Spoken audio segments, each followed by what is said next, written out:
جانے مسائل تو علماء سے پوچھیں، یہ حکم مبین ہم کو رب سے ملا ہے۔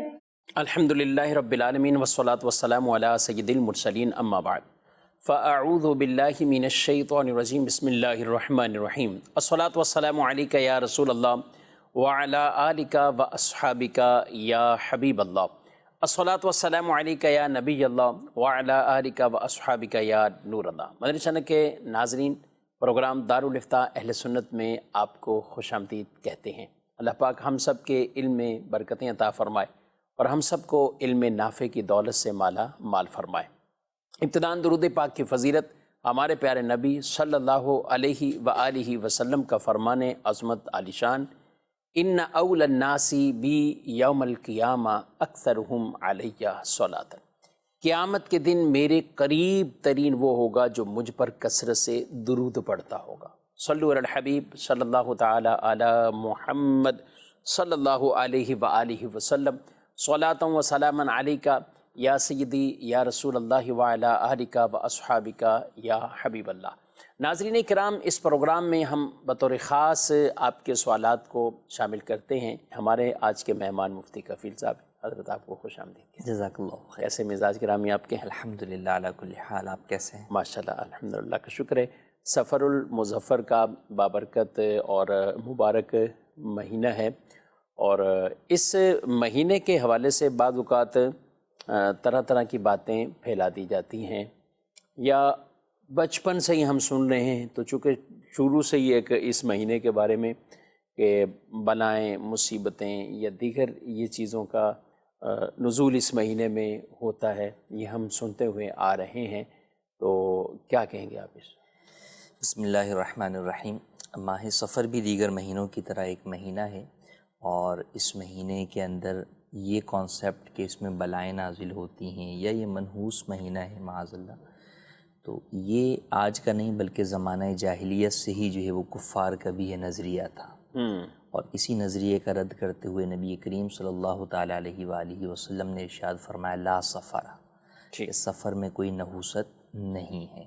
تو سفر میں کوئی برائی جو ہے وہ نہیں ہے، تو یہ سمجھنا کہ اس مہینے میں بلائیں نازل ہوتی ہیں، اس وجہ سے وہ لوگ صدقے کا اہتمام جو ہے وہ کرتے ہیں، تو صدقہ کرنا تو یقیناً اچھی بات ہے اور وہ بلاؤں کو دور کرنے والا بھی ہے، لیکن اس کو اس بات سے جوڑنا کہ یہ مہینہ خصوصاً جو ہے وہ نزول بلا کا مہینہ ہے، یہ بات درست نہیں ہے۔ جب نبی کریم صلی اللہ تعالیٰ علیہ وآلہ وسلم کی حدیث پاک میں واضح طور پر اس بارے میں ارشاد فرما دیا گیا کہ سفر میں کوئی نحوست نہیں ہے، تو مسلمانوں کو اسی پر جو ہے وہ ایمان اور اعتقاد رکھنا چاہیے، اور اس طرح کی باتوں کی طرف ہرگز توجہ نہیں دینی چاہیے۔ اور سفر المظفر کے مہینے کو معاذ اللہ ثم معاذ اللہ جو منحوس کہتے ہیں، ان کو بھی اپنی اصلاح کرنی چاہیے۔ یہ شرعاً جائز نہیں ہے کہ آپ سفر کے مہینے کو آپ منحوس کہیں، یا دن کو آپ کسی دن کو منحوس کہیں۔ یہ سب دن اللہ کے بنائے ہوئے ہیں، مہینے اللہ کے بنائے ہوئے ہیں، یہ اوقات اللہ کے بنائے ہوئے ہیں۔ ہاں، حقیقتاً نحوست اس وقت میں ضرور ہے کہ جس میں انسان اللہ کی نافرمانی کر رہا ہو، گناہ کے کام کر رہا ہو، تو وہ نحوست والی بات ہے، اور وہ گھڑی اس کے لیے نحوست والی ہے کیونکہ وہ اللہ کی نافرمانی کر رہا ہے۔ لیکن مہینہ منحوس نہیں ہے، لا سفرہ حدیث میں فرما دیا گیا۔ بعض کا کفیل صاحب آدمی یہ مشکلات یا مصیبتیں کچھ ایسی ہیں تو اس کے حوالے سے بھی سفر کے حوالے سے یہ نیگیٹو باتیں کی جاتی ہیں۔ ہم اگر غور کریں بالفرض کہ سفر کے مہینے میں، یا ابھی 2022 سے اسی رواں سال کی ہم بات کریں، تو حج کے مہینے میں بکثرت بارشیں، ہم اپنے ملک کی اگر بات کریں، قربانی کے مہینے میں، یعنی قربانیاں بھی اس دفعہ جو پاکستان میں بالخصوص بڑے شہر میں یا کراچی کی ہم بات کریں، تو عید کے تقریباً ایام قربانیوں میں اور پانی کے یہ کیفیات۔ اچھا، پھر ہم اس مشکل سے باہر نہیں آئے، مطلب وہ ایک آزمائش کا سلسلہ ایک طویل ہوا، تو اسی مہینے کے آخر میں جا کر بلوچستان کی طرف باقاعدہ سیلاب کی یہ کیفیات ہوئی۔ لیکن پھر آگے محرم الحرام شریف کا مہینہ، اور اس مہینے میں تو بیشتر علاقے پاکستان کے اندر جو ہے وہ زیر آب آئے، تو یہ سیلاب کی کیفیات اور یہ معاملات۔ اگر ہم پیچھے کچھ چلے جائیں تو پاکستان کے اندر جو 5 میں وہ ایک زلزلہ آیا تھا، تو وہ رمضان کا مہینہ تھا۔ تو اب اس طرح کسی مہینے میں کوئی چیز کا آ جانا، اسی کو دلیل بنا کر یا یہ کنسیپٹ بنا لینا کہ معاذ اللہ مہینے کے بارے میں کچھ نیگیٹو بات کرنا، کیا کہیں گے آپ؟ در حقیقت یہ انسانوں نے، یا یوں کہیں کہ انسان جو ہے وہ اس اعتبار سے وہم کا شکار ہو جاتا ہے، اور اس میں جو ایک بنیادی وجہ ہے کہ ظاہری اسباب کو بندہ در حقیقت اصلی سبب سمجھ بیٹھتا ہے کہ اس مہینے میں یہ چیز ہوئی تو مطلب مہینہ کرنے والا ہے، اس واقعے میں یہ چیز ہوئی تو مطلب وہ واقعہ کرنے والا ہے، اس سفر میں یہ چیز ہوئی تو یہ راستہ مطلب جو ہے وہ خراب جو ہے وہ ہے، اور یہ جو ہے وہ گویا ایکسیڈنٹ کروانے والا راستہ ہے۔ حالانکہ یہ سارے کفار کے نظریات تھے جو کہ اس دنیا کے مادی اسباب کو ہی حقیقی اسباب سمجھتے ہیں۔ مسلمان کا تو عقیدہ اور نظریہ ہی یہی ہے کہ خالق و مالک حقیقی اللہ پاک ہی ہے، بالکل، اور جو کچھ بھی چیزیں وجود میں آ رہی ہیں وہ اس کے حکم سے ہیں، اس کے ظاہری اسباب کچھ بھی ہیں، لیکن مسلمان کا اس بات پر بھروسہ ہے کہ یہ سب رب کے حکم سے ہے۔ رب کا حکم نہ ہو تو چاہے کتنے ہی بادل ظاہری اسباب پیدا ہو جائیں، بارش نہیں ہوتی، اور رب کا حکم نہ ہو تو بارش ہونے کے باوجود سیلاب نہ آئے۔ بالکل۔ تو مسلمان کے عقیدے کے اندر جب یہ ایک چیز آ جاتی ہے اور وہ اپنے اس عقیدے کے اوپر قائم رہتا ہے تو وہ پھر ان ظاہری اسباب کی طرف چیزوں کو نہیں لے کر جاتا، بلکہ وہ اپنے آپ کو اسی بات کے لیے تیار کرتا ہے کہ یار یہ جو کچھ بھی ہے اصل تو پیچھے حکم الہی ہے۔ بالکل۔ اب اگر وہ اچھائی اور بھلائی ہے تو وہ رب کا فضل ہے، اگر اس کے اندر مجھے کوئی تکلیف، مصیبت یا آزمائش ہے تو وہ قرآن کریم کے مطابق ما اصابکم من مصیبت فبما کسبت ایدیکم، کہ جو تمہیں مصیبت پہنچی تمہارے اپنے ہاتھوں کے ہی کمایا ہوا ہے۔ اسی طرح اور مقامات پر فرمایا وَلَنَبْلُوَنَّكُمْ بِشَيْءٍ مِّنَ الْخَوْفِ وَالْجُوعِ وَنَقْصٍ مِّنَ الْأَمْوَالِ وَالْأَنفُسِ وَالثَّمَرَاتِ، کہ اللہ تمہیں آزمائے گا ان چیزوں کی کمی کے ساتھ، اور فرمایا آخر میں وَبَشِّرِ الصَّابِرِينَ، کہ صبر کرنے والوں کو بشارت دے دیجیے۔ تو پتہ چلا کہ مسلمان کا عقیدہ اس بات کی اسے اجازت نہیں دیتا کہ وہ ان توہمات کے اوپر جو ہے وہ جائے۔ کافر جو اللہ کو مانتا ہی نہیں ہے تو اس کے نزدیک تو یہی سب چیزیں ظاہری سبب ہے، وہ ان چیزوں پہ تانے بانے ملائے کو تانے بانے ملائے، کیونکہ جب وہ خالق کو نہیں مان رہا تو اس کو اس چیز کے پیدا ہونے کی، اس چیز کے کریٹ ہونے کے کوئی نہ کوئی سبب تو تلاش کرنا ہے، یہ چیز کیسے ہوئی۔ تو کبھی اسے کسی چیز سے جوڑ دیتا ہے، کبھی اسے کسی جو ہے نا وہ پرندے سے جوڑ دیتا ہے، کبھی وہ اس بات سے جوڑ بیٹھتا ہے کہ جناب میں گزر رہا تھا، میرے یہاں سامنے سے بلی جو ہے وہ راستہ کاٹ گئی تو ہو سکتا ہے یہ میرے لیے جو ہے وہ مشکل کا سبب جو ہے وہ بن گئی ہو۔ تو یہ سب تو کفار کے جو ہے وہ، چونکہ ان کا عقیدہ نہیں ہے خالق و مالک عز و جل پر، تو اس وجہ سے ان کو اس طرح کی حاجتیں جو ہے وہ پڑتی ہیں کہ وہ ان چیزوں سے جوڑتے ہیں۔ مسلمان کا تو عقیدہ ہی اسے اس بات کی طرف لے کر آتا ہے کہ یہ ساری چیزوں کی کوئی حقیقت نہیں ہے، بلکہ سب کچھ جو ہے وہ اللہ پاک کے حکم سے ہے، اور اس کی طرف رجوع انسان کو کرنا چاہیے، اور جو بھی اچھائی پہنچے اس کی بھی نسبت اللہ کی طرف، اور جو آدمی کو کوئی برائی پہنچے یا کوئی بھی آزمائش والا معاملہ ہے من جانب اللہ، اگرچہ اس کی نسبت ہمیں اپنے اعمال کی طرف کرنی چاہیے۔ قرآن پاک میں اللہ نے ارشاد فرمایا ما اصابک من حسنۃ فمن اللہ، جو تمہیں اچھائی پہنچے تو وہ اللہ کی طرف سے، وما اصابک من سیئۃ فمن نفسک، اور جو تمہیں برائی پہنچے تو وہ تمہارے نفس کی وجہ سے ہے۔ مومن کا عقیدہ یہ ہے کہ یہ تمام چیزیں من جانب اللہ، قل لن یصیبنا الا ما کتب اللہ لنا، آپ ان سے فرما دیں کہ ہمیں کوئی مصیبت نہیں پہنچے گی مگر جو اللہ نے ہمارے لیے لکھ دی ہے، جو اللہ نے ہمارے لکھ دی، جو مقدر میں ہے تو وہ کوئی ٹال نہیں سکتا۔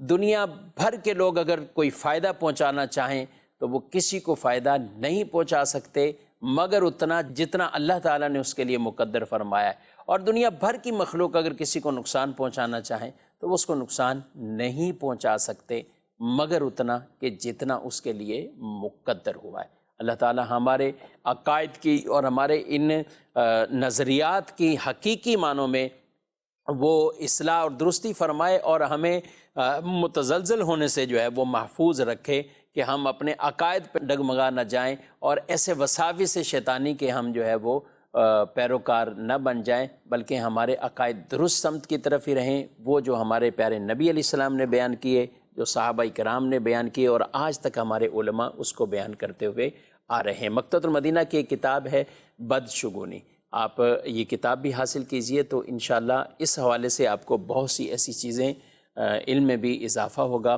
اور کئی ایسی جو غلط فہمیاں درمیان بیٹھ جاتی ہیں لوگوں کے، تو ان کی بھی اصلاح ہوگی۔ بڑھتے ہیں ناظرین کے سوالات کی طرف، دیکھتے ہیں کیا پوچھنا چاہتے ہیں۔ کہ یہ جو انگوٹھیاں پہنی جاتی ہیں جیسے فیروزہ ہو گیا یا عقیق ہو گیا، یہ پریشانیاں اور مشکلات دور کرنے میں مؤثر ہیں یا نہیں؟ جی، فیروزہ اور عقیق، اسی طرح یاقوت بھی ہے، کچھ اور بھی۔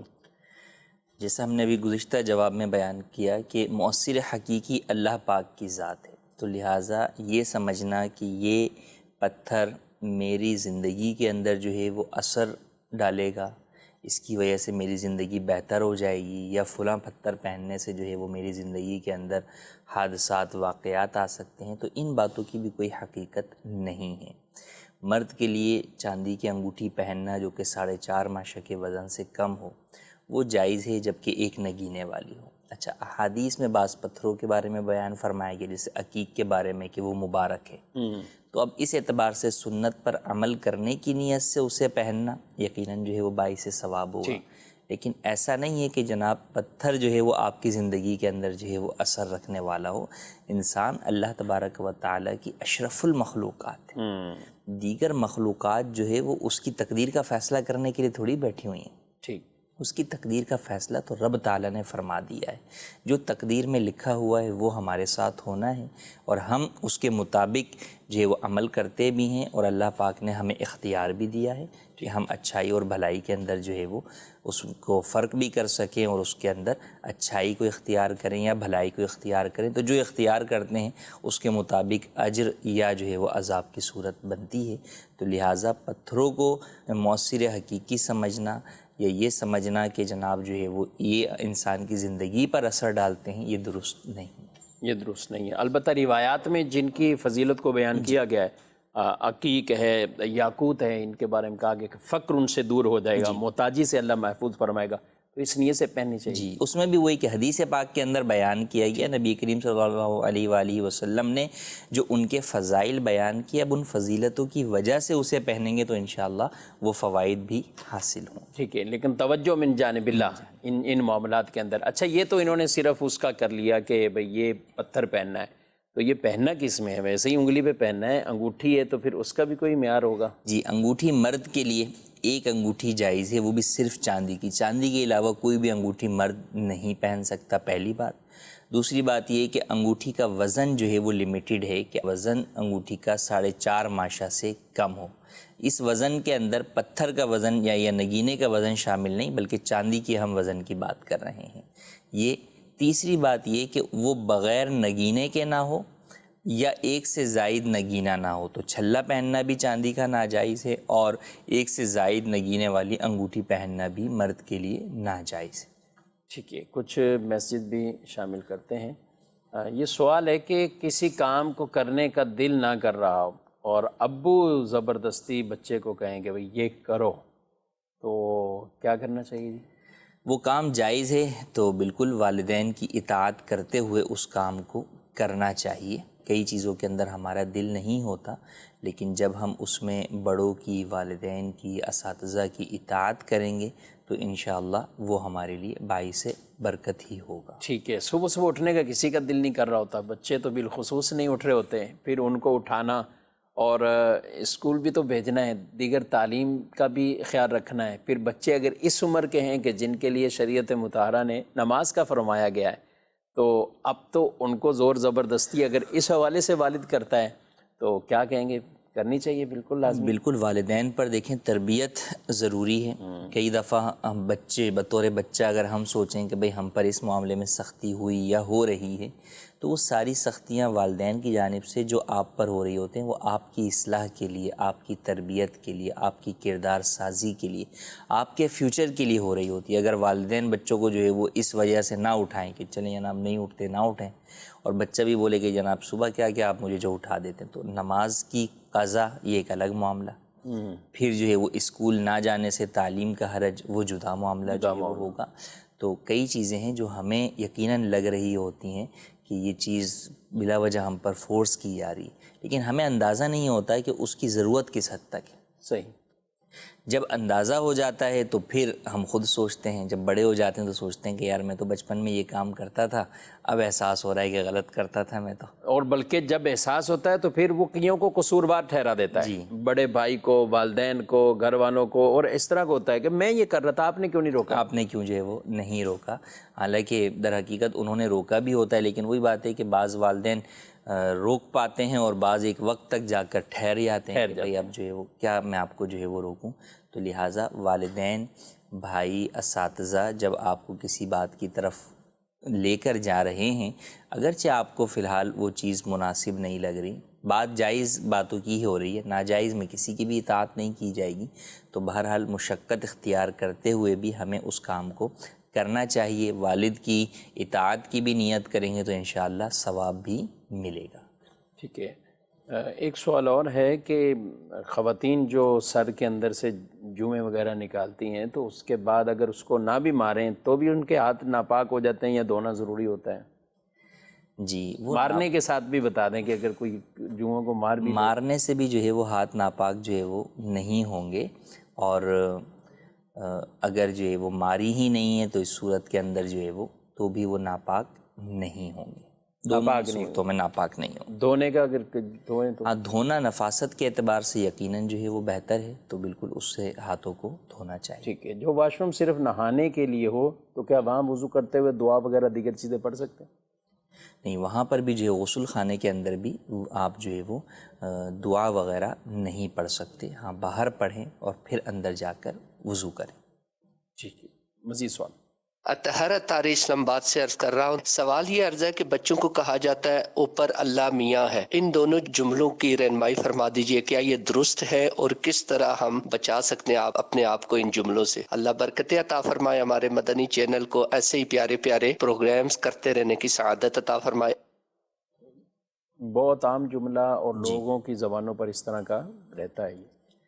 اللہ پاک کے بارے میں یہ عقیدہ ذہن نشین خود بھی رکھنا چاہیے اور بچوں کو بھی بتانا چاہیے کہ اللہ تبارک و تعالیٰ جسم سے، مکان سے، زمان سے، ہر چیز سے پاک ہے. کسی جگہ میں ہونے سے پاک ہے کیونکہ وہ تو اس وقت بھی تھا جب کہ یہ ساری جگہ نہیں تھیں، سمتیں نہیں تھیں، نہ اوپر تھا، نہ نیچے تھا، نہ دائیں تھا، نہ بائیں تھا، نہ آسمان تھا، نہ زمین تھا، کچھ بھی نہیں تھا. وہ رب اس وقت بھی تھا، اسی نے ان سب چیزوں کو پیدا فرمایا. تو لہٰذا یہ جملہ کہنا کہ معاذ اللہ اللہ میاں جو ہے وہ اوپر ہے، یہ جو ہے وہ کفر ہے، اس سے جو ہے وہ بچنا بھی ضروری ہے. ایسا کہنا جو ہے وہ ہرگز جائز نہیں ہے، اور یہ عقیدے کے ساتھ کہ معاذ اللہ اللہ اوپر رہتا ہے، یہ خالص جو ہے وہ کفر یا عقیدہ ہے. تو ایسا ہرگز نہیں کہنا چاہیے. بچوں کو یہی بتایا جائے کہ آسمان کا مالک اللہ ہے، آسمان و زمین کا مالک اللہ ہے، آسمان و زمین کا بنانے والا جو ہے وہ اللہ ہے، ان کو پیدا کرنے والا اللہ ہے. تو یہی عقیدہ بچوں کو دینا چاہیے اور یہی الفاظ استعمال کرنے چاہیے. اور جہاں تک اسی جملے میں دوسرا لفظ میاں کا استعمال کیا گیا، تو اللہ پاک کے لیے لفظ میاں استعمال کرنا یہ بھی درست نہیں ہے. اس سے بھی بچنا چاہیے کہ اللہ پاک کے لیے وہی الفاظ استعمال کیے جائیں گے جو قرآن و حدیث کے اندر بیان ہوئے. انہیں اسماء توقیفی کہتے ہیں، یعنی وہ نام جو کہ قرآن و حدیث کے اندر بیان کیے گئے تو وہی استعمال کریں گے. اور ایسا کوئی لفظ استعمال کرنا جس کا کوئی غلط معنی بھی نکلتا ہو، اگرچہ ایک صحیح معنی بھی نکلتا ہے لیکن دوسرا غلط معنی بھی نکلتا ہے، وہ اللہ پاک کی شان کے لائق نہیں ہے. جیسے میاں کا ایک معنی جو ہے وہ خاوند یعنی شوہر بھی ہے، تو اس اعتبار سے یہ لفظ جو ہے وہ اللہ پاک کی شان کے لائق نہیں ہے. تو لہٰذا یہ لفظ استعمال نہیں کرنا چاہیے. اس کے لیے اللہ تعالی، اللہ عز و جل، اللہ پاک، یہ الفاظ استعمال کرنے چاہیے. اللہ میاں اگر کوئی بولتا ہے تو یہ کوئی کفر نہیں ہے، ایسا نہیں. جی یہ کفر نہیں ہے. ہاں، اس لفظ کو کہنے سے بچنا ضروری ہے. ٹھیک ہے. مزید. اگر غسل فرض ہو تو جو گھر میں ہم پیدل گھومتے ہیں جوتی کے بغیر یا کارپیٹ میں ہم گھومتے ہیں، تو کیا اس کے اوپر پھر جائے نماز بچھا کے نماز پڑھ سکتے ہیں؟ جی غسل فرض ہے تو غسل فرض ہونے سے آدمی کا ایسا نہیں کہ بدن یوں ناپاک ہو جاتا ہے کہ وہ بدن اگر کسی جگہ پر لگے تو اس جگہ کو بھی ناپاک کر دے گا، ایسا نہیں ہے۔ تو لہٰذا اگر غسل فرض ہونے کی حالت کے اندر کوئی شخص جو ہے وہ کارپیٹ وغیرہ پر چلا ہے اور کارپیٹ پر کوئی نجاست وغیرہ نہیں گری تو اس صورت کے اندر وہ کارپیٹ ناپاک نہیں ہوگا۔ اگر وہ کارپیٹ پہلے سے پاک ہے تو اس پر بغیر جائے نماز بچھائے بھی آپ نماز پڑھ سکتے ہیں، اور جائے نماز بچھا کر بدرجہ اولا نماز جو ہے وہ پڑھ سکتے ہیں۔ ٹھیک ہے، مزید میرا سوال یہ ہے کہ جب نماز بندہ پڑھتا ہے تو جب نیت کرتے ہیں تو اس سے پہلے اعوذ باللہ من الشیطان الرجیم بسم اللہ پڑھنا چاہیے، یا نیت کے بعد جب الحمد شریف شروع ہوتا ہے تو پھر پڑھنا چاہیے؟ جی، نیت سے بھی پہلے تعوذ تسمیہ یا جی، نیت سے پہلے تعوذ و تسمیہ کی حاجت جو ہے وہ نہیں ہے، البتہ نماز میں جب آپ نیت کر لیں گے، تکبیر تحریمہ کہہ لیں گے، اب بھی تعوذ و تسمیہ نہیں پڑھیں گے، بلکہ اب جو ہے وہ ثنا پڑھیں گے۔ ثنا پڑھنے کے بعد اگر آپ مقتدی نہیں ہیں یا علیحدہ نماز جو ہے وہ آپ پڑھ رہے ہیں یا امام ہیں آپ، تو اس صورت میں تو آپ تعوذ و تسمیہ پڑھیں گے قرات شروع کرنے سے پہلے، سورہ فاتحہ سے پہلے۔ اور اگر آپ مقتدی ہیں تو مقتدی کو چونکہ امام کے پیچھے قرات جائز نہیں، لہٰذا وہ تعوذ و تسمیہ بھی نہیں پڑھے گا۔ ٹھیک ہے۔ اور ویسے عادت بنی ہوتی کوئی بھی اچھا کام کرنے سے بسم اللہ الرحمن الرحیم آدمی یہ پڑھ لیتا ہے تو اس میں کوئی حرج جو ہے وہ نہیں ہے۔ نہیں ہے۔ اور زبان سے نیت کر لینا اچھی بات بہتر ہے، یا دل ہی دل میں نیت ہے تو اب شروع کر دی نماز؟ نیت دل کا ارادے کو نیت کہتے ہیں، اور دل میں ارادہ ہونا اس نماز کا یہ شرط ہے کہ اس کے بغیر نماز ادا نہیں ہوگی۔ زبان سے کہہ لینا بہتر ہے، ضروری نہیں۔ ٹھیک ہے۔ ایک آدمی کہتا ہے کہ میں نماز اب پڑھتے ہیں، اب ہم آگے بھی عشاء کی نماز ہے اور ہم نے ایک معمول ہے فرض پڑھے، اس کے بعد سنت بھی پڑھتے ہیں، نفل بھی پڑھتے ہیں، وتر بھی پڑھتے ہیں، ہر وقت یہ پوری اس طرح کے، یعنی ایک یہ اس کے بھی کوئی استحضار بار بار کرنا ہے، لازمی ہے؟ کیونکہ عام عوام میں اس طرح کی کچھ مسٹیک پائی جاتی ہیں، یعنی نیت تو ہے عشاء کی نماز پڑھ رہے ہیں، اب یہ اتنی رکعتیں ہم نے پڑھنی ہیں، تو اس کے استحضار یعنی اس نیت کو حاضر کرنا یا نیت دل میں ہونا نماز شروع کرتے وقت، یا نماز کے بیچ میں بھی کوئی نیت وہ ہو سکتی ہے؟ کئیوں کو اس میں آیا تھا کہ بھئی آپ نیت کیا کی تھی اس میں، یا یہ شروع کرتے ہوئے کیا نیت کی تھی، تو اس میں کیا کہیں گے آپ؟ جیسے سنتیں جو آپ پڑھ رہے ہیں، جیسے نماز عشاء کے بعد یا جو ہے وہ ظہر کے بعد مغرب کے بعد یا ظہر کے بعد ہے، تو اب مطلق 2 رکعت نماز کی نیت کافی ہے۔ اس میں ابتدائی 2 رکعت سنت ہو جائیں گی، بعد والی جو ہے وہ نفل ہو جائیں گی۔ صحیح۔ البتہ ابتدائی جو 4 سنتیں ہیں، اب اس کے اندر ایک شخص ہے تو وہ ہو سکتا ہے کہ آ کر جو ہے وہ یا تو فرض کی نیت کرے کہ وقت کم ہے یا جماعت کھڑی ہونے والی ہے، یا جو ہے وہ اکیلا ہی پڑھ رہا ہے لیکن وہ سنتیں ابھی نہیں پڑھ رہا، وہ فرض پڑھ رہا ہے، تو کم از کم اتنی نیت اس کی ہو کہ وہ فرض پڑھنے کی نیت کر رہا ہے یا سنت کی نیت کر رہا ہے، تو یہ نیت تو اس کی جو ہے وہ ضروری ہوگی کہ وہ سنت پر ادا کر رہا ہے یا فرض ادا کر رہا ہے، کیونکہ دونوں چیزیں جو ہے وہ جدا ہیں۔ ہاں، سنت اور نفل یہ ایک ہی ہے، گویا نفل ہی ہے، تو لہٰذا اس کے اندر یہ ضروری نہیں کہ سنت کی نیت الگ ہو اور نفل کی نیت الگ ہو، لیکن سنت اور فرض کے اعتبار سے دل میں یہ ارادہ ہو کہ یہ جو 4 رکعت کے لیے میں نے تکبیر تحریمہ کہہ رہا ہوں، یہ 4 رکعت میں فرض پڑھنے جا رہا ہوں یا سنت پڑھنے جا رہا ہوں، یہ کم از کم اس کے دل میں ہونا ضروری ہے، زبان سے کہنا ضروری نہیں ہے۔ یوں ہی رکعات کی تعداد کہنا بھی ضروری نہیں ہے، دل میں ہے کہ 2 رکعت نماز ادا کر رہا ہوں تو کافی ہو گئی۔ ایک میسیج بھی ہے، سمندری جانوروں میں سے مچھلی کے علاوہ کس کا کھانا پکانا، بیچنا یا ایسے ریسٹورنٹ پر کام کرنا کہ جہاں یہ سب چیزیں ہوتی ہیں، اور ہم تو اپنی تنخواہ سے قرض رکھتے ہیں، مخصوص وقت میں ڈیوٹی کرتے ہیں، تو کیا حکم ہوگا؟ سمندری جانوروں میں فقہ حنفی کے اندر فقط جو ہے وہ مچھلی ہی حلال ہے اور اس کے علاوہ کوئی بھی چیز حلال نہیں ہے۔ بعض وہ مچھلیاں ہیں کہ جن کے اوپر مچھلی یا دوسرے الفاظ بھی استعمال ہوتے ہیں، وہاں پھر فقہا نے یہ فرمایا کہ اب جس کے بارے میں اکثر یہ ہے کہ جناب یہ مچھلی ہی ہے، لیکن بعض لوگ اسے جو ہے وہ مچھلی نہیں کہتے، تو اس اعتبار سے بچنا بہتر قرار دیا، جیسے جھینگا، ٹھیک کہ اصلاً مچھلی ہے لیکن بعض نے اس کو جو ہے وہ مچھلی کے علاوہ دیگر جو ہے وہ سمندری مخلوقات سے بھی تعبیر کیا، تو جب اگر مچھلی نہیں ہوگی تو انڈرسٹوڈ سی بات ہے، پھر تو بچنے کا ہی حکم ہوگا، لیکن چونکہ اس کا مچھلی ہونا کنفرم ہے اس لیے حلال ہے، اختلاف علماء کی وجہ سے بچنا بہتر ہے۔ لیکن بہرحال مچھلی کے علاوہ کوئی بھی سمندری مخلوق فقہ حنفی میں حلال نہیں ہے، تو اس کا جو ہے وہ کھانا بھی، اس کا بنا کر دینا بھی کسی مسلمان کو یہ حلال نہیں ہے۔ اب کوئی اس ریسٹورنٹ کے اوپر کام کرتا ہے تو اگر اس کا کام ہی جو ہے وہ یہ حرام چیزیں بنانا ہے یا سرو کرنا ہے تو اس کی نوکری کرنا جائز نہیں ہے۔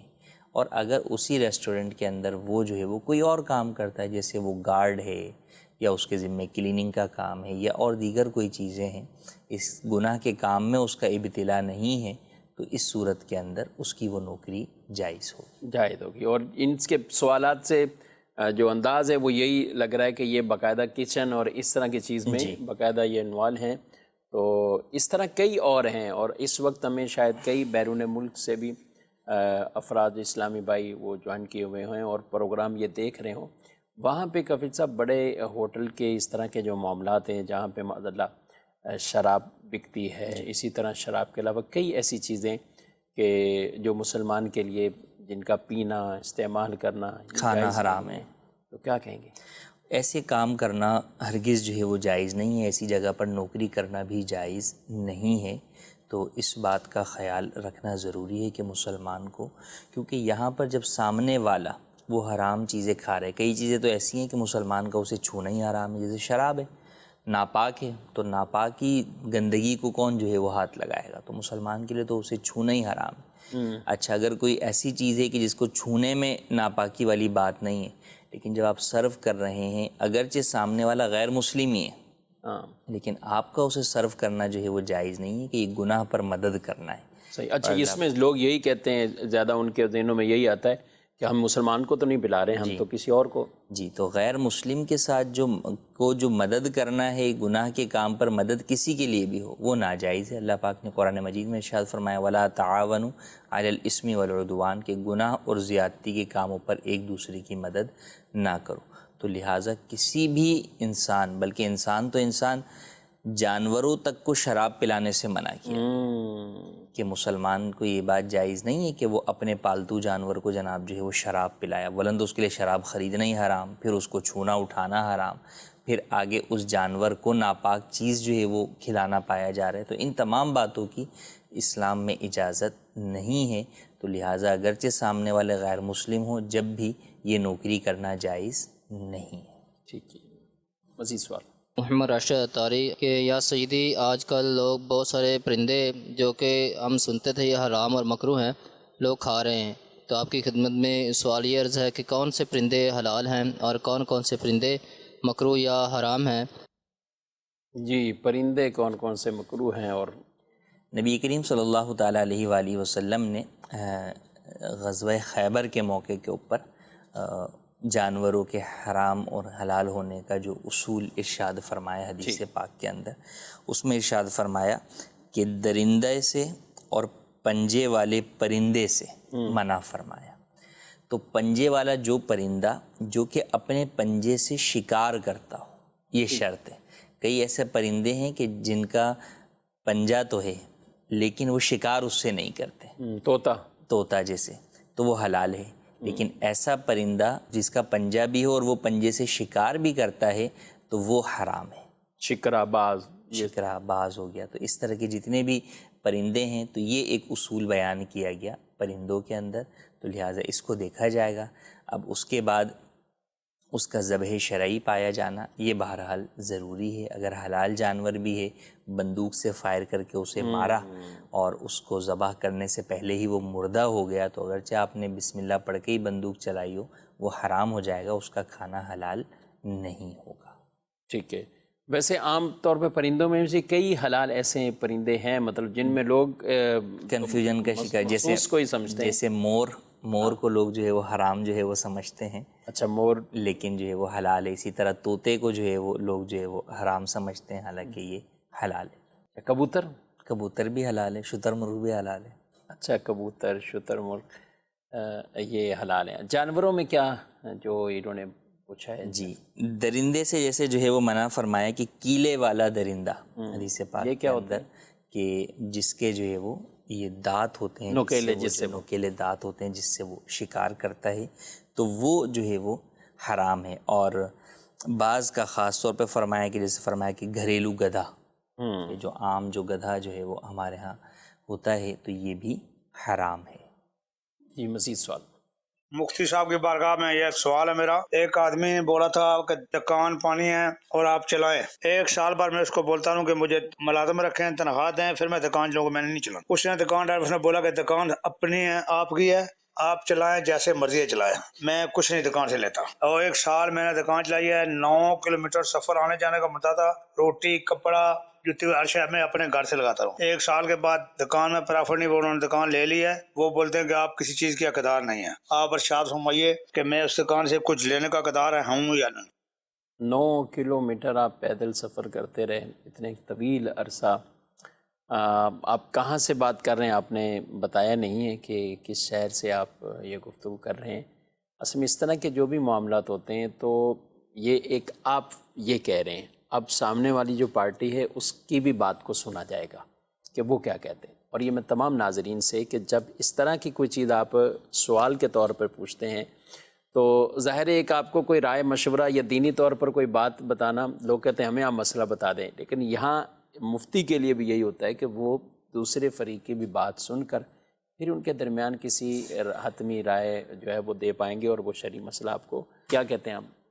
جی بالکل ایسا ہی ہے کہ جب بھی 2 افراد کے درمیان کوئی بھی معاملہ ہو، اس کے اندر ہر فریق یہ چاہتا ہے کہ مجھے جواب دے دیا جائے۔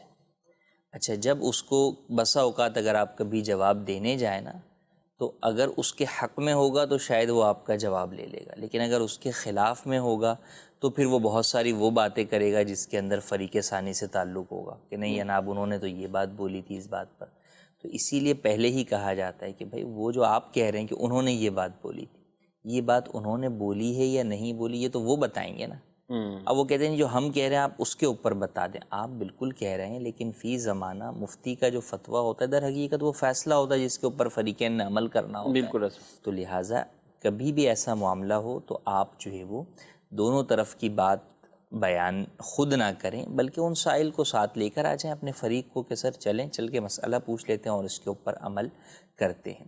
پھر جیسے یہ معاملہ انہوں نے بیان کیا، اس کے اندر عموماً یہی ہوتا ہے کہ کام ہم کر لیتے ہیں اور کتنا مبہم شروع کیا جی کہ آپ کا اپنا ہی ہے، آپ کا اپنا ہی ہے، کرو بھائی۔ اچھا پہلے اس سے پہلے کام کیا 1 سال بتا رہے ہیں تو اس کے اندر اس نے آخر میں آگے کہا کہ بھائی اب یہ تمہارا ہے، تمہارا سے کیا مراد ہے، نفع تمہارا ہے۔